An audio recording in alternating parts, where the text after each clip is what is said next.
alamin. Baca selawat asghilin ini, baca ya ikhwan, baca. Tiap habis sholat baca, di mana kita punya kesempatan baca, di samping kita berselawat kepada Nabi alaihi salatu wassalam yang pasti sampai kepada beliau, di dalamnya juga ada doa minta kepada Allah, asghilidz zalimin bizz zalimin, agar orang yang zalim dibuat sibuk dengan orang yang zalim juga. Wa akhrijna min bainihim salimin, dan agar kita ini Allah keluarkan dari tengah-tengah mereka dalam keadaan selamat insya Allah, saudara. Nah, jadi kita lihat saja episode berikutnya ya ikhwan. Allah punya cara indah, Allah punya acara ajaib ya ikhwan. Allah punya cara kadang-kadang yang nggak terlintas di benak kita. Allah punya cara kadang-kadang dikeluarkan yang dulu kita nggak pernah tahu kalau itu orang terlibat ya ikhwan. Kita nggak pernah tahu tuh kalau orang ini terlibat. Tapi Allah buka satu-satu. Yang kita nggak tahu jadi tahu, saudara. Dalam bentuk apa? Dalam bentuk dejavu. Dalam bentuk dejavu artinya dalam bentuk suatu peristiwa yang hampir mirip, hampir serupa ya ikhwan. Serupa cara menghilangkan buktinya, serupa cara membungkam saksinya, serupa yaitu cara-cara ngebohongnya, saudara. Serupa cara-cara yaitu merekayasa dongeng kasusnya, saudara. Subhanallah. Jadi kalau kita yang melakukan pembalasan belum tentu seindah itu, nggak bakal mampu sehebat itu. Tapi kalau Allah subhanahu wa ta'ala yang sudah melakukan pembalasan, kita akan lihat berapa banyak keajaiban yang akan terjadi. Allahumma arina ajaiba kudratik, Allahumma arina ajaiba kudratik, Allahumma arina ajaiba kudratik, ya Rabb biquwwatika ya qawiyyu ya matin ya jabbar ya qahhar ya rabbal alamin. Nah, sebelum saya akhiri, kita baca lagi selawat. Assalamualaikum warahmatullahi wabarakatuh, sobat RH sekalian. Jumpa lagi kita di channel yang keren ini, keren cadas ya. Ya, sobat RH sekalian, ini ada persoalan yang terkait dengan apa yang dikatakan oleh Habib Rizik Syihab mengenai skenario Allah. Jadi, tapi saya ingin melihatnya dari kacamata soal keadilan saja, keadilan duniawi saja ya. Karena bagaimanapun kalau kita lihat KM50 itu memang ya tidak adil ya. Cuman masalahnya adalah seperti saya katakan, ada tembok besar dan tebal serta tinggi yang membuat kemudian ketidakadilan itu terus bisa dipaksakan atau dipelihara. Bahkan orang yang mempermasalahkannya itu yang kemudian mendapatkan konsekuensi, seperti misalnya Habib Bahar ya, ngomong tentang KM50, ada skenario penyiksaan dan lain sebagainya, malah dianggap menyebarkan berita bohong. Nah, ini yang kita harus pahami ya. Jadi menegakkan hukum dan keadilan tidak boleh didasarkan pada persaingan-persaingan politik atau motif-motif mobilitas politik, atau katakanlah mencari jabatan untuk naik jabatan ya, menghadapi kelompok yang selama ini kritis dan pemerintahan, maka Anda akan punya kans untuk menjabat dan lain sebagainya. Saya kira nggak begitulah ya. Kita bernegara secara benar. Kalau ada kelompok yang salah, nyatakan kesalahannya apa. Tapi tidak ada legitimasi menghilangkan nyawa orang. Apalagi kalau tidak melakukan kejahatan apapun. Bayangkan bagaimana pertanggungjawabannya di akhirat kan. Membunuh satu manusia yang tidak bersalah itu ya sama dengan membunuh semua umat manusia, kan dibilang begitu. Nah, tadi apa yang disampaikan Habib Rizik itu luar biasa ya. Ya, kalau kita yang melakukannya barangkali tidak seindah itu katanya. Coba kita bacakan, ini ada beberapa media yang memberitakannya, seperti Suara Nasional ya. HRS, episode ini tidak akan selesai. Satu persatu Allah ungkap para pelaku pembunuhan KM50 ya. Sekali lagi, konsep kita itu yang bersalah harus menghadapi keadilan, tapi yang tidak bersalah tidak boleh. Dan tidak juga boleh mempersepsikan bahwa seolah-olah yang mati itu adalah orang yang berhak mati karena dia teroris atau calon teroris dan lain sebagainya. Kan nggak ada hukum apapun yang mengatakan dia bersalah. Nah, ini kadang-kadang menyedihkannya ya, kita sebagai anak bangsa melihat sesuatu itu kok dari sisi rivalitas. Jadi mau Brigadir J yang agamanya berbeda dengan 6 laskar FPI, dengan warga negara lainnya, harus mendapat keadilan tanpa mempermasalahkan latar belakangnya, suku, agama, ras, dan antar golongan. Yang jelas bahwa kehidupan mereka sudah direnggut dari mereka dengan cara yang patut diduga arbitrary, semena-mena, sewenang-wenang, unlawful. Nah, karena itulah kemudian keadilan itu ya jangan diterapkan diskriminatif, terutama oleh kekuasaan ya. Kalau kekuasaannya solid untuk menegakkan keadilan, maka masyarakat tidak akan terbelah. Demikian juga kalau masyarakatnya kompak, maka kekuasaan bisa dipaksa atau terpaksa. Nah, dalam kasus KM 50 itu, kekuasaan sepertinya enggan, tidak ada political will, ke bawah masyarakat memandangnya sebagai persaingan politik, sehingga terjadi perpecahan, ya kan? Terjadi buzzer-buzzer yang sengaja untuk bahkan mengejek-ejek ya soal KM 50 ini. Jadi sobat era sekalian, kita harus memperjuangkan keadilan yang seadil-adilnya. Jadi jangan kemudian kejahatan yang tidak ada apa-apanya, bahkan tidak ada kejahatannya, dibalas dengan penghilangan nyawa. Katakanlah misalnya menyerang petugas itu dianggap sebuah kejahatan. Ya bukan itu yang ditonjolkan. Yang ditonjolkan itu kok hilang nyawa. Karena tugas negara itu adalah melindungi segenap warga negara, ya kan? Sama seperti Brigadir J ini misalnya. Tidak bisa hanya karena dia berselingkuh lalu kemudian dia wajib dibunuh. Sah, halal darahnya, kan nggak bisa begitu. Sama seperti KM 50 karena dia menyerang petugas, halal darahnya, kan nggak begitu. Diperiksa secara benar protapnya, apakah memang sesuai ataukah memang kejadiannya seperti itu. Nah, dalam konteks ini Verdi Sambo pernah ikut paling tidak memeriksa kan sebagai Kadif Propam kalau tidak salah, memeriksa bagaimana governance penanganan itu, apakah memang sudah sesuai atau tidak. Nah, dia bersama Benny Mamoto misalnya tidak mengatakan tidak menemukan kejanggalan, padahal banyak orang mengatakan banyak kejanggalan. Ya itulah yang terjadi ya. Oke, kita bacakan apa yang disampaikan Habib Rizik walaupun kita sudah mendengar tadi ya dari Suara Nasional ya. Oke. Allah telah memperlihatkan para pelaku yang terlibat dalam pembunuhan 6 laskar FPI KM 50. Episode ini tidak akan selesai. Ini apa ada ininya? Apa yang awalnya ya? Ini udah awal ya? Oke.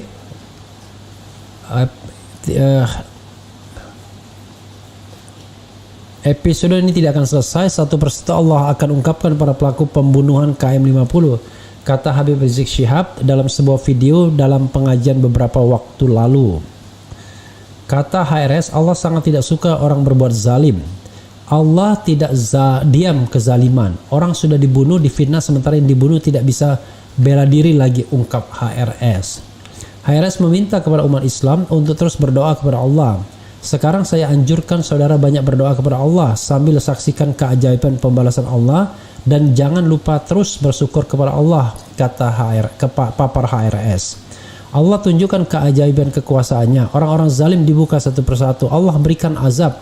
Jangan contoh kezaliman tersebut agar hamba dicintai Allah, tegas HRS. Sebelumnya, AKBP Hendik Zusen ikut ditahan di tempat khusus di Makobrimob Kelapa II Depok karena terseret dugaan pelanggaran kode etik dalam kasus Irjen Verdi Sambo. Nama AKBP Hendik Zusen pernah disorot dalam kasus pembunuhan 6 laskar FPI KM 50. Foto sosoknya sempat disebarkan di media sosial saat peristiwa KM 50. AKBP Hendik Zusen saat ini menjabat sebagai Kasubdit Resmob Ditreskrim Mum Polda Metro Jaya. Hendik menjadi salah satu dari 4 polisi berpangkat perwira menengah Pamen yang ditahan di Makobrimob. Hasil pemeriksaan terkini, keempat Pamen Polda Metro Jaya yang dipasuskan terdiri atas 3 Kasubdit dan 1 Kanit. Keempatnya adalah Pamen pada Direktorat Reserse Kriminal Umum Ditreskrimum Polda Metro Jaya. Ini profil AKBP Hendik Zusen yang jadi komandan polisi penembak laskar FPI di tol Cikampek KM50. Foto sosoknya sempat disebarkan. Kok ada ininya ya. Jadi profilnya sudah kita sampaikan tadi ya. Oke, dan ini yang dibuat oleh portal Islam ya. Habib Rizik, sungguh indah dan ajaib cara Allah menyingkap peristiwa KM50 dan Sambo. Kalau kita yang melakukan pembalasan nggak bakal mampus sehebat itu. Oke, kita coba bacakan portal islam.id ya. Imam Besar Habib Rizik Syihab IBHRS mengungkap betapa indah dan ajaib cara Allah menyingkap peristiwa KM50 dengan adanya kasus Sambo. Kita lihat saja episode berikutnya. Allah punya cara indah, Allah punya cara ajaib, Allah punya cara-cara yang tidak terlintas. Allah buka satu-satu dalam bentuk suatu peristiwa yang hampir serupa. Serupa cara menghilangkan buktinya, serupa cara membungkam saksinya, serupa cara-cara merekayasa dongeng kasusnya. Subhanallah, kata Habib Rizik dalam ceramahnya di markas FPI Front Persaudaraan Islam Petamburan yang disiarkan channel YouTube IBTV. Jadi kalau kita yang melakukan pembalasan belum tentu seindah itu, nggak bakal mampu sehebat itu. Tapi kalau Allah sudah melakukan pembalasan, kita akan lihat berapa banyak keajaiban yang akan terjadi, ungkap Habib Rizik ya. Jadi makar yang buruk tidak akan menimpa selain orang-orang yang merencanakannya sendiri ya. Ya, tadi sudah kita lihat lengkap ya.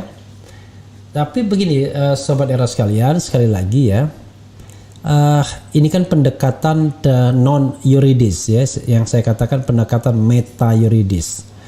Kalau saya ya tetap ingin melakukan pendekatan yuridis. Pendekatan yuridisnya adalah apakah kasus KM50 itu sudah dibuat terang benderang, sudah diproses secara adil ya kan. Nah, pertanyaannya sekarang coba kita iseng-iseng polling ya kan. Menurut Anda, apakah kasus KM50 itu sudah diproses secara adil? Jadi menurut Anda, apakah KM50 aja, nggak usah kasus, KM50 sudah diproses secara adil?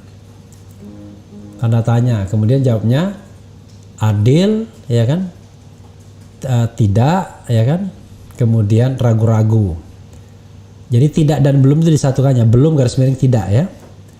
Jadi belum garis miring tidak, adil, belum garis miring tidak, dan ragu-ragu. Nanti kita lihat bagaimana persepsi sobat era sekalian ya. Oke, coba kita bacakan apa yang menjadi komentar sobat era terkait dengan soal yang terkait dengan terkait semua ya, dengan apa yang disampaikan oleh Habib Rizik Syihab ya. Oke.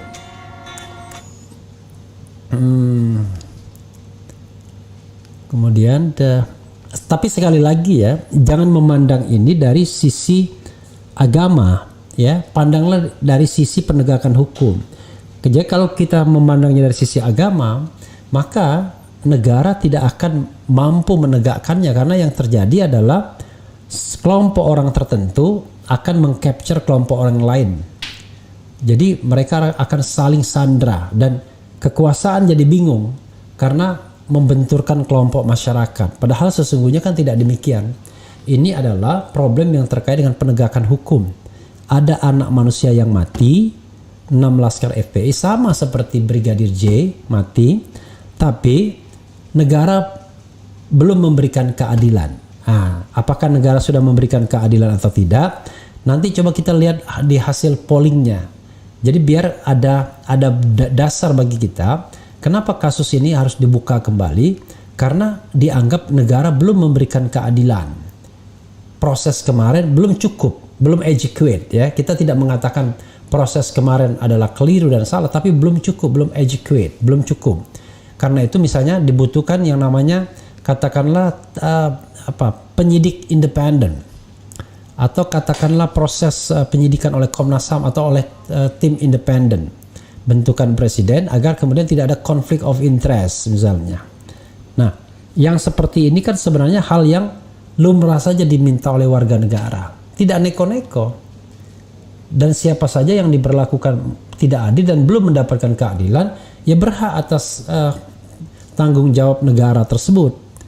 Termasuk misalnya Munir, ya, istrinya sampai sekarang masih menunggu, sudah 18 tahun belum mendapatkan keadilan. Kemudian Novel Baswedan misalnya. Terhadap mereka dan juga KM 50 memang sudah ada pengadilannya. Tapi masyarakat menganggap bahwa proses peradilannya tidak menyentuh pada the main actor, pelaku utama. Nah, beda Brigadir J ini. Brigadir J ini kalau tidak ada intervensi dari masyarakat yang kompak dan kekuasaan yang juga punya political will atau goodwill, maka ya dia tidak akan menyentuh aktor utamanya. Aktor utamanya akan lenggang kangkung. Sementara yang dikorbankan adalah pangkat terendah, tapi dia pun bisa dilepaskan karena dia punya alibi, yaitu membela diri, kan? Oke. Jadi saudara sekalian, sekali lagi ini soal hal yang terkait dengan keadilan. Nah, ini sudah, menurut Anda apakah KM sudah diproses secara adil? Adil 4%, belum garis miring tidak 94%, ragu-ragu 2%. Jadi itu menunjukkan bahwa 94% mengatakan itu belum atau tidak, ya. Artinya belum adil atau tidak adil. Oke, kita lihat lagi saudara sekalian bagaimana komentar Sobat RH terkait dengan hal ini, ya. Oke. Sekali lagi pendekatannya bukan pendekatan agama, tapi pendekatannya adalah pendekatan hukum, penegakan hukum. Ya, kalau agama dikembalikan masing-masing, tapi negara melakukan pendekatan itu pendekatan hukum, ya. Maman Sulaiman, ayo buka kembali kasus KM 50. Hidupkan lagi FPI yang jadi biangnya semakin jelas kok, susah mulai diperlihatkan Allah. Sudah mulai, ya. Alhamdulillah nggak ada karangan bunga buat penahanan FS dan 30-an oknum polisi pembunuh Joshua, ya. Oke. Pembunuhan, ya, mungkin, ya. Dibuka lagi 50 km, ngeri-ngeri sedap. Saya yakin pemerintah tutup kuping. Hadir Cikarang Bang RH, saya yakin Mubahalah sedang bekerja. Pelaku pembunuhan Brigadir J dan pelaku pembunuhan 16 LFP sudah jelas. Otak pelakunya orang yang sama karena motifnya sama. Ya nggak bisa juga kita begitu. Tapi intinya adalah keadilan itu karena dianggap belum ada, ya, atau tidak ada, maka kemudian dia legitimate untuk dibuka kembali. Kemudian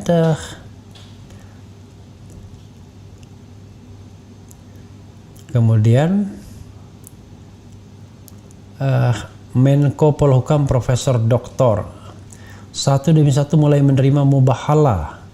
Secara penegakan hukum mustahil KM 50 diusut ulang di era rezim ini. Ya nggak apa-apa. Artinya kan kita hanya menyuarakan, ya. Tugas kita adalah menyuarakan keadilan saudara sekalian. Nah, tetapi apakah keadilan itu akan diberikan oleh pemerintah saat ini atau tidak? Ya pemerintahnya nanti yang bertanggung jawab. Tidak hanya bertanggung jawab kepada rakyatnya suatu saat, tapi bertanggung jawab kepada yang maha kuasa. Ya, kasus apa aja, semua kasus, ya. Mungkin hari ini masih bisa ditutupi dengan kekuasaan yang ada, dengan cara mengancam orang, menakut-nakuti orang, sehingga orang tidak mau lagi berbicara, ya. Tapi kan bagaimanapun kan kita bernegara yang ingin yang baik. Jadi bukan bernegara yang tidak baik, ya. Oke, ya. Kemudian ayo dukung buka kembali kasus KM 50. Kemudian kapan wawancara HS, katanya Bang RH mau ngundang atau Bang RH yang mau sowan ke rumahnya, kok belum aja. Saya sudah berusaha mengundang, ya. Tapi kata menantunya belum bisa diganggu. Ya udah, masa kita paksa, ya kan? Jadi kita sudah berusaha, ya kan? Allah dan Habib Rizik yang menentukan, ya kan? Nah, gitu saja, ya. Karena konsep saya kan, saya tidak ingin memaksa orang. Orang mau datang atau mau mengundang, oke. Tidak, ya nggak apa-apa, nggak boleh dipaksa, ya kan? Sama seperti pengacara mantan pengacara Baradae, ya kan? tidak mau datang ya nggak apa-apa juga ya. Setiap orang kan bebas ya mau datang atau tidak datang, karena ini negeri nggak boleh paksa-paksaan. Itu saja sobat era sekalian, mudah-mudahan didengarkan Habib Rizik ya omongan saya ini, sehingga dia nanti kemudian tergerak untuk mengundang saya atau datang ke sini ya. Yang jelas tidak ada kejadian tanpa kehendak yang maha kuasa. Itu saja, kita cuma berusaha saja, dan kita sudah sampaikan niat dan upaya tersebut. Perkara kemudian belum disambut, itu soal lain. Yang jelas kita sudah disambo sekarang ya, disambo oleh Ferdi Sambo, tapi disambut oleh Habib Rizik di rumahnya atau Habib Rizik yang kesini belum ya, itu soal lain. Wassalamualaikum warahmatullahi wabarakatuh. Ciao.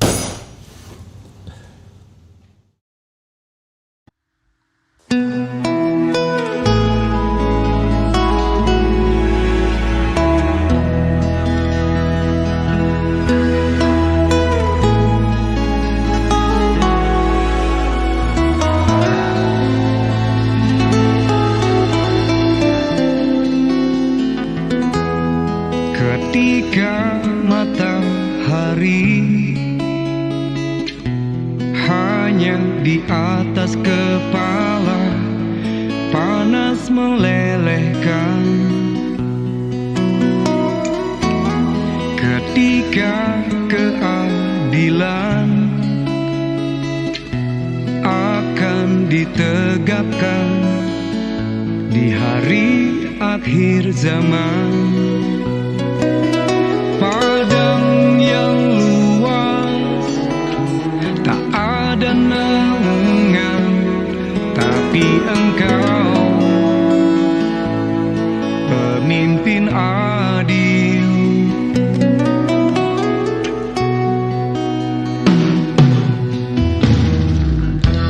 Setiap manusia adalah khalifah di muka bumi ini.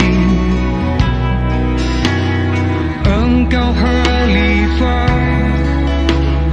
dari khalifah, kau dinaungi, kau dirahmati,